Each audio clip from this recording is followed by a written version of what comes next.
तर मित्रांनो, तू ही रे माझा मितवा या मालिकेच्या 3 जानेवारीच्या एपिसोडमध्ये खूप छान ट्विस्ट बघायला मिळतोय. आणि ट्विस्ट असा असणार आहे की वल्लरीने अर्णवकडे काही पैसे मागितलेले असतात, चेक मागितलेला असतो.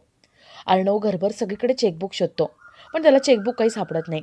वल्लरी म्हणते, अर्णव तुझ्या ड्रॉवरमध्ये असेल ना, कपाटाच्या ड्रॉवरमध्ये चेक कर. वल्लरीने अर्णवच्या कपाटाच्या ड्रॉवरमध्ये फोटो ठेवलेले असतात. अर्णव तिथे जातो आणि तो कपाटाचा ड्रॉवर उघडतो. त्याच्यामध्ये त्याला ईश्वरीच्या आईचे जुने फोटो दिसतात. अर्णव ते फोटो काढतो आणि त्याला दिसतं की त्याच्या बाबांसोबत जी बाई होती ती बाई दुसरी तिसरी कोणी नसून ईश्वरीची आई होती. अर्णव ते फोटो बघत असतो आणि ईश्वरीचा मोबाईल तिथेच असतो. ईश्वरीचा मोबाईल खाली पडतो आणि त्यामध्ये ईश्वरीने जे रेकॉर्ड करून ठेवलं होतं ते चालू होतं. ईश्वरी तिथे आलेली असते. रेकॉर्डिंगमध्ये चालू होतं. त्यात ईश्वरीने बोललेलं असतं की आई, अगं तुझा आणि अर्णवच्या बाबांचा भूतकाळ अजून किती दिवस लपवून ठेवणार आहेस तू? का सांगून टाकत नाही आहे सगळं सत्य? अर्णव तेवढंच ऐकतो. ईश्वरी म्हणते, प्लीज माझं ऐकून घ्या ना. अर्णव खूप चिडतो. अर्णव म्हणतो, म्हणजे याचा अर्थ तुला हे सगळं माहिती होतं. तुझ्या आईसारखं तू पण लपवून ठेवलंस ना? आणि या सगळ्यामध्ये जीव गेला कोणाचा? माझ्या आईचा. आता मी हे सगळं सहन करणार नाही. ईश्वरी रडत असताना आपली बाजू मांडण्याचा प्रयत्न करते, पण अर्णव काहीच ऐकून घेत नाही. आता जो अर्णवचा गैरसमज झालाय तो कसा दूर होतोय? अर्णव ईश्वरी पुन्हा एकत्र कसे येतात हे बघण्यासारखं असेल. तर या सगळ्याची सुरुवात कशी होते ते थोडक्यात पाहू. तर मालिकेत आपल्याला असं बघायला मिळतंय की आजी घराच्या तिजोरीच्या चाव्या ईश्वरीकडे देतात आणि ईश्वरीला घर सांभाळायला सांगतात. ईश्वरी आजींना नकार देते. ईश्वरी म्हणते, आजी मला ह्या चाव्या नको आहेत, एवढी मोठी जबाबदारी नको आहे. आजी विचारतात, का गं, का असं बोलतेस तू? ईश्वरी म्हणते, आजी अहो तुम्ही एवढ्या मोठ्या आहात ना घरामध्ये आणि मामी आहेत. तुम्ही दोघी असताना मी जबाबदारी कशी काय घ्यायची? मला हे नाही पटत. आजी म्हणतात, याला म्हणतात आईचे संस्कार. किती छान संस्कार आहेत ग तुझ्यावर. म्हणजे एखादी दुसरी असली असती तर चाव्या घेतल्या असत्या, पण तू चाव्या घेतल्या नाही. ईश्वरी तुझ्या मनाखातर मी ह्या चाव्या परत घेते. पण हो, एक इच्छा माझी ऐकली नाहीस, पण माझी दुसरी इच्छा पूर्ण करावीच लागेल. मला पण तू हवाय तुमच्याकडून, समजलं? ईश्वरी काहीच बोलत नाही आणि वर निघून जाते. वल्लरी इथे मनात म्हणते, वाट बघा, तुम्हाला पणतू हवाय का? अजिबात मिळणार नाही. आता अर्णवच्या हाताला ते फोटो कसे लागतील याची व्यवस्था मी आधीच करून ठेवते. म्हणजे मग ईश्वरीला अर्णव घराबाहेर काढेल आणि ही सगळी स्वप्नच राहतील. ईश्वरी इथे वर आलेली असते. ईश्वरीला आईचा फोन येतो आणि ईश्वरी आईशी बोलत असते. आई सांगते की ईश्वरी, आम्ही आता निघतोय. अर्णवने गाडी पाठवली आहे, आम्ही गाडीनेच पुण्याला जातो आणि नंतर येऊच 1-2 दिवसात. ईश्वरी म्हणते, आई मला महत्त्वाचं बोलायचं होतं. ईश्वरी आईला त्या फोटोबद्दल विचारत असते, पण आईचा आवाज ईश्वरीपर्यंत येत नाही आणि ईश्वरीचा आवाज आईपर्यंत जात नाही आणि तो फोन कट होतो. ईश्वरी म्हणते, आता काय करू? आईला यायला 1-2 दिवस लागतील. मला आता काहीतरी केलंच पाहिजे. ईश्वरीला वाटतं की आता 1-2 दिवस आपण थांबायला नको. आपण आत्ताच आईला व्हॉईस मेसेज पाठवू. म्हणजे आईने तो व्हॉईस मेसेज ऐकला की ती आपल्याला फोन करेल आणि सगळं खरं सांगेल. ईश्वरी आपला आवाज रेकॉर्ड करत असते आणि त्या फोटोबद्दल तिला पडलेले सगळे प्रश्न ती आईला विचारत असते. तर इथे आजी अर्णवला म्हणतात, अर्णव मी पंतूचा विषय काढला म्हणून तिला राग आलाय का? ती वर गेली आहे का? तिला ते आवडलं नाही आहे का? अर्णव म्हणतो, आजी काही काळजी करू नको, मी जातो मी बघतो. वल्लरी म्हणते, अर्णव अरे तू कशाला जातोस? मी आहे ना, मी जाते. कसं आहे ना, या गोष्टींमध्ये बायकांनी बायकांशी बोललं पाहिजे, म्हणजे तेवढंच मन मोकळेपणाने बोलता येतं.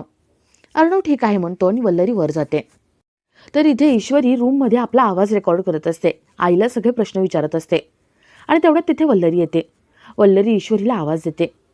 ईश्वरी पटकन आपला मोबाईल बाजूला ठेवते.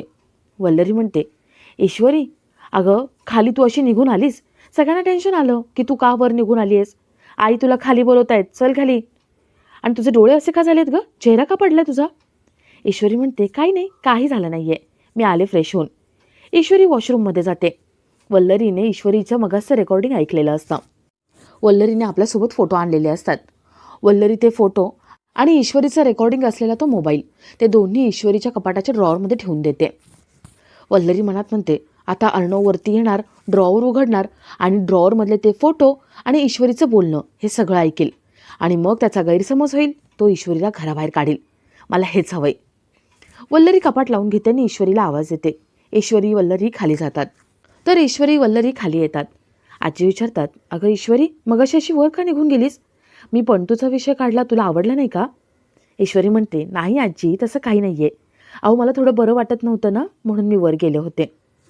आजी म्हणतात, तुला बरं वाटत नाही आहे ना, तू 2-3 दिवस माहेरी जाऊन ये ना. ईश्वरी म्हणते, हो मला आईकडे जायचं होतं, राहायचं होतं. आजी म्हणतात, अर्णव आत्ताच तिला घेऊन जा आणि हो 2-3 दिवस तिला राहू दे तिथे. आईशी बोलल्यावरती तिला जरा बरं वाटेल. अर्णव म्हणतो, चालेल, मी संध्याकाळी घेऊन जातो. आजींना मंदिरात जायचं असतं. आजी ईश्वरीला विचारतात, तू माझ्यासोबत मंदिरात येशील? ईश्वरी म्हणते, चालेल, मी पर्स घेऊन येते. वल्लरी थांबवते. वल्लरीला वाटतं की ईश्वरी पर्स घ्यायला गेली तर मोबाईलसुद्धा घेईल. वल्लरी म्हणते, अगं ईश्वरी, मंदिर जवळच आहे आणि कारनेच जायचं आहे ना, आणि आईकडे पैसे आहेत, कशाला पाहिजे तुला मोबाईल आणि पर्स? राहू देत. आजी म्हणतात, हो चालेल, चल जाऊ. ईश्वरी आजी मंदिरात जातात आणि अर्णवची ऑनलाईन मीटिंग असते. तो स्टडी रूममध्ये जातो. तर इकडे आकाशने ऑनलाईन मीटिंगची सगळी तयारी केलेली असते. आकाश अर्णवला बेसिक सगळं समजावून सांगतो. आकाश म्हणतो, हे बघ, आपले नवीन क्लायंट आहे ना, त्यांना लहान मुलांचे कपडे हवेत. हे त्यांनी काही एक्झाम्पल्स पाठवलेत. अर्णव ते सगळे बघतो. अर्णव खूप खुश होतो. अर्णव म्हणतो, किती क्यूट दिसत आहेत ना हे कपडे, किती छान वाटते हे सगळं. आकाश त्याला चिडवतो. आकाश म्हणतो, हो आता छान वाटणारच तुला. आजींनी पंटूचा विषय काढलाय ना, मग काय बाबा, आता तुम्हाला नवीन प्रोजेक्ट मिळाले. अर्णव म्हणतो, तसं नाही आहे रे. अरे आजींनी सांगितले, पण मिस इंदोरला मी कसं काही बोलू? आकाश विचारतो, म्हणजे तू अजून तिला प्रपोज केलंच नाही आहेस, मनातलं काही सांगितलं नाही? अर्णव म्हणतो, नाही ना, काही सांगितलं नाही आहे मी. आकाश म्हणतो, एक काम कर ना, तिला मनातलं सगळं सांगून टाक. तिला डायरेक्ट विचार ना, फ्युचर हजबंड तुला कसा हवा आहे, मग ती सगळं सांगेल. अर्णवला वाटतं की नको, आपण ईश्वरीला डायरेक्ट विचारायला नको. आपण अशा कोणत्या तरी व्यक्तीला विचारायला हवं की ईश्वरीच्या जी जवळ असेल. ईश्वरीला फ्युचर हजबंड कसा हवा होता हे आपण त्यांना विचारावं. अर्णव स्वप्न रंगवत असतो. त्याला दिसतं की ईश्वरी प्रेग्नंट आहे आणि तो तिची काळजी घेतोय. त्यांनी मुलामुलीची नावंसुद्धा ठरवलेली असतात. अर्णवला ते स्वप्न खूप छान वाटतं.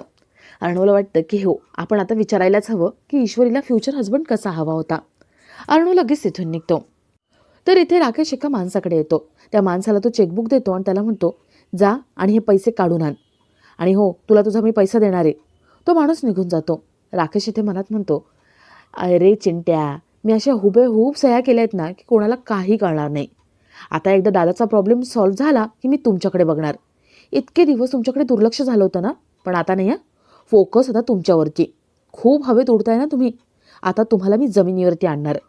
तुम्हाला काय वाटतंय, मी सगळं विसरलो आणि तुम्हाला माफ केलं? अजिबात नाही. मी तुमच्या दोघांना वेगळं करणार म्हणजे करणार. तर इथे ईश्वरीच्या आईचं काम लवकर झालेलं असतं, त्यामुळे ती पुण्यावरून लगेच घरी येते आणि तेवढ्यात तिथे अर्णव येतो. ईश्वरीची आई विचारते, अरे अर्णव, तुम्ही इथे कसं काय आलात? अर्णव म्हणतो, जरासं मनातलं बोलायचं होतं. आई विचारते, काय झाले?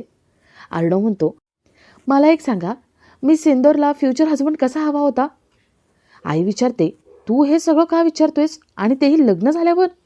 अर्णव सगळं सांगणार असतो आणि आपला आजचा हा भाग इथेच संपतो.